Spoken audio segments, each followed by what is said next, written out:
ቤሊን እንድናወራ ፈልጌ ነበር የመጣሁት።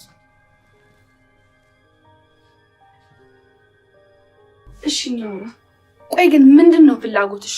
ገንዘብ ከሆነ ልስጥሽና ከዚህም ሆነ ከህይወቴ ውልቅ ብለሽ ውጪልኝ። ለምን? ቆይ ምን አይነት ጥያቄ ነው? የኔ ቤት ስለሆነ ነው።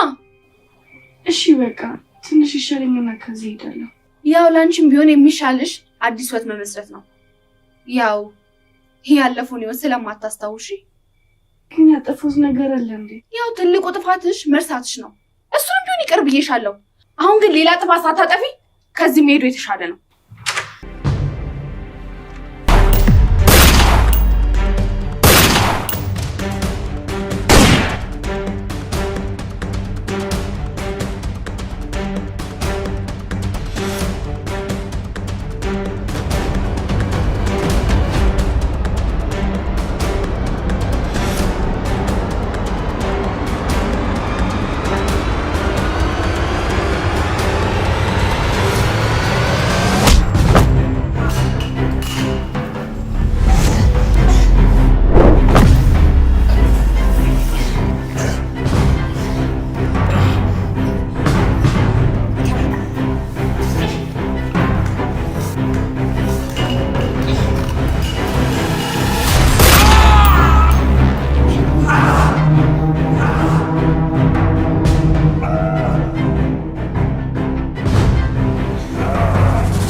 ሜሌክ አታውን እባክህ ምንም ነገር እንዳታረግ።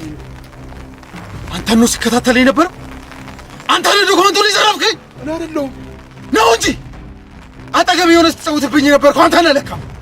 ቆይ ለምን ወሰድከው ዶክመንቱን? መልስ የለህም። በእውነት አምነን እንደምታስበው አይደለም። ታዲያ ምንድን ነው? ቆይ እንዴት አንተ እንደዚህ ታደርጋለህ? አምነን ምንም እንዳታረገኝ እነግርሃለሁ። በል አሁኑኑ አንድ ነገር ሳይካተል ንገረኝ። ራስህ ነህ እንደዚህ እንዳደረገ የገፋፋኝ። እንዴት? ቆይ አምኜ ድርጅት ውስጥ ኃላፊነት በሰጠውክ ታዲያ ይሄ ነው መልስክ? በቃ አንተ ሁሉም ነገር አለ፣ እኔ ግን የአንተ የበታች ነኝ። ይሄን ደግሞ ሳይ ቀና። ቆይ ታዲያ ያልሰራህበትን ያለፋህበትን እንዴት ታገኝ ትችላለህ? አለፈውበትም፣ ግን በቃ ዝም በል። ከዚህ በላይ እንድታወራ አልፈቅድልህም። አሁን አንድ ጥያቄ እጠይቃለሁ። ማን ነው ከጎን እያገዘ ያለ? መልስ የለህም?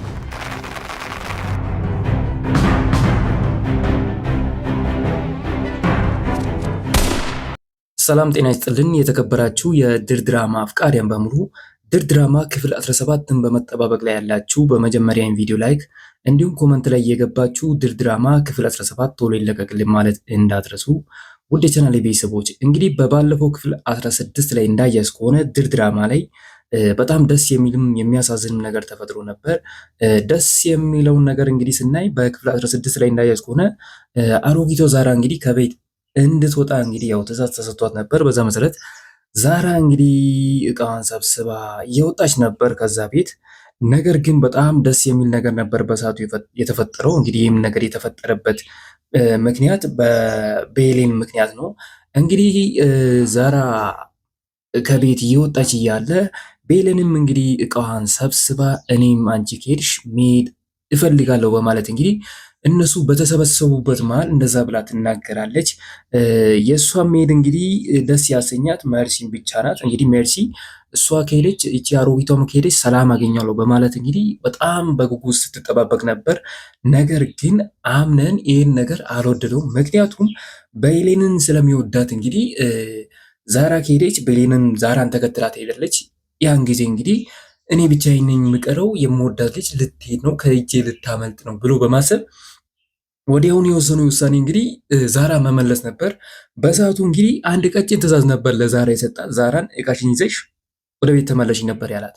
እናም እንግዲህ ዛራ ትንሽ ለመግደርደር እንግዲህ አድርጓት ነበር። ነገር ግን በቁጣ አምነን ወደ ቤት እንድትመለስ ነበር የነገራት። እናም ወደ ቤት ተመልሳለች። በሰዓቱ ቤሌንም እንግዲህ በጣም ደስ ብሏት ነበር። እንግዲህ አምነን በቤሌን እንደማይጨክንም በሰዓቱ አይተናል። ውድ ቻናሌ ቤተሰቦች አሮጊቷ ዛራ ስለተመለሰች እስቲ ደስ ያላችሁ ኮመንት ላይ እየገባችሁ ደስ ብሎናል ማለት እንዳትረሱ።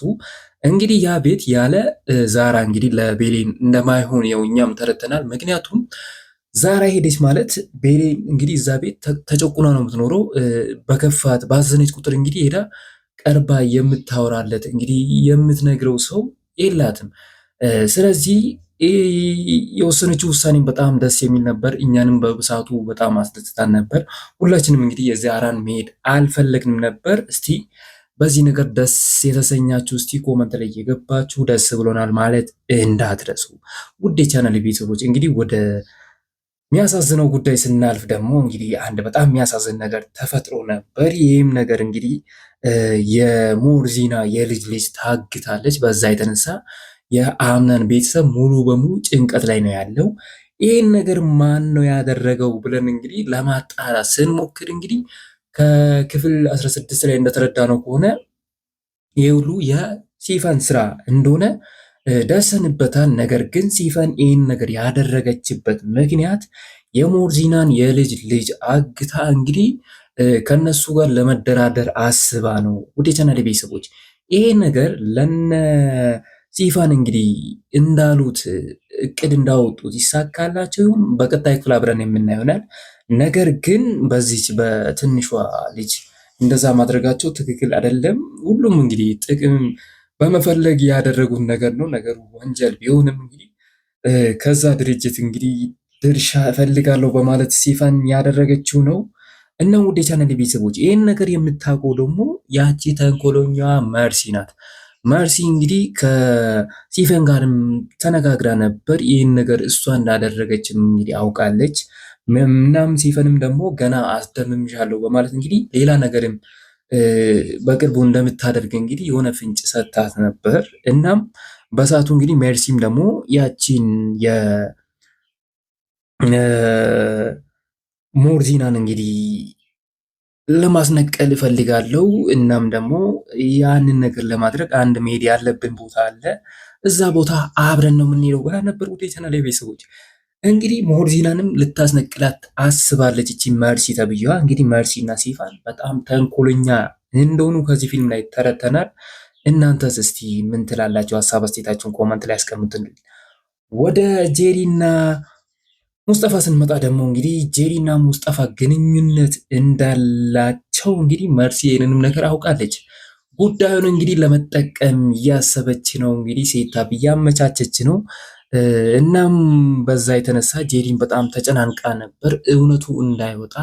እንግዲህ እውነቱ ወጣ ማለት እሷም ዝም ብላ በማዶ ቤታ እንደምትቀር አምነንም እንግዲህ ከህይወቷ እንደሚያስወጣ ስለምታውቅ ይህን ነገር ማንም እንዲያውቅ አልፈለገችም። ነገር ግን ያቺ ተንከሲስ መርሲ አውቃለች። ምንም ማድረግ አይቻልም። እንግዲህ መርሲ በዚህ ነገር እያስፈራረች ከእሷ የሆነ ነገር እንግዲህ እንደማትቀበል ምንም ጥርጥር የለውም። ስለዚህ የሆነን መላ ለመቀባበል ፈልጋ ነው እንግዲህ ይህን ነገር እሸፍንልሻለሁ፣ አንቺም የሆነ ነገር ታደርግልኛለች በማለት በዛ ነገር እያስፈራረች ነው የምትገኘው መርሲ። እንግዲህ መርሲ ቁጥር 2 ሉሊት ብለናታል። እንግዲህ በሐረግ ድራማ ላይ ሁላችሁም ያው ሉሊትን የምታውቋት ነው።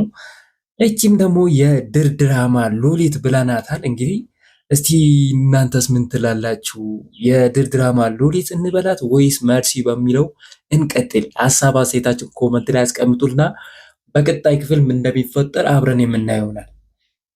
እና ውድ የቻናል ቤተሰቦች ድር ድራማ ለእናንተ እንዴት ነው?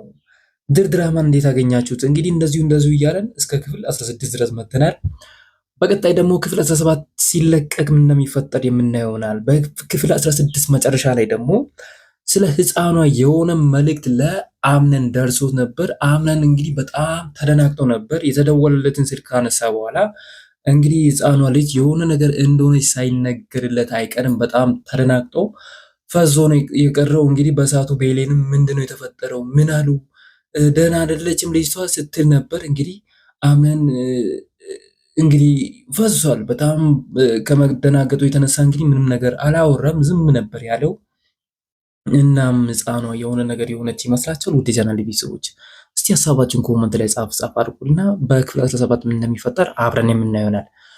እንደኔ ሀሳብ ግን ይህን ነገር እንግዲህ ቤተሰቡን ለማሸበር ሆን ብሎ ያደረጉት ነገር እንጂ ህፃኗ ምንም ነገር እንዳልሆነች አውቃለሁ። ምክንያቱም ያንን ነገር ያደረገችው ከነሱ ጋር ያለች የቤተሰቡ አባል ስለሆነች ልጅቷን ምንም ነገር አታደርግም ብዬ አስባለሁ። እስቲ እናንተስ ምን ትላላችሁ? ሀሳብ አስተያየታችሁን ኮመንት ላይ አስቀምጡና በቀጣይ ክፍል ምን እንደሚፈጠር አብረን የምናየው ይሆናል። እና ውድ የቻናል ቤተሰቦች እስከዚሁ ድረስ መምጣታችሁ ካልቀረ ለዚህ ቻናል አዲስ ከሆኑ ሰብስክራይብ፣ እንዲሁም ይህ ቪዲዮ ለብዙ ሰው እንዲደርስ ላይክ ማድረግ እንዳትረሱ እያልን እኛም እንግዲህ ሁሌም በአዳዲስ ድራማዎች በእንደዚህ አይነት መልክ እየመጣን እንግዲህ ለእናንተም ግራ የገባችሁን ነገር እንግዲህ ወደ ቀኝ እያስገባን ቀለል እያደረግን በአጭሩ እንግዲህ እንደዚህ እየተነተንን አብረን የምንወያይ ይሆናል። ስለዚህ ሁላችሁም ለዚህ ቻናል አዲስ ከሆኑ ሰብስክራይብ፣ እንዲሁም ይህ ቪዲዮ ለብዙ ሰው እንዲደርስ ላይክ ማድረግ እንዳትረሱ እያልኩ እኔ ከወዲሁ ልሰናበታችሁ።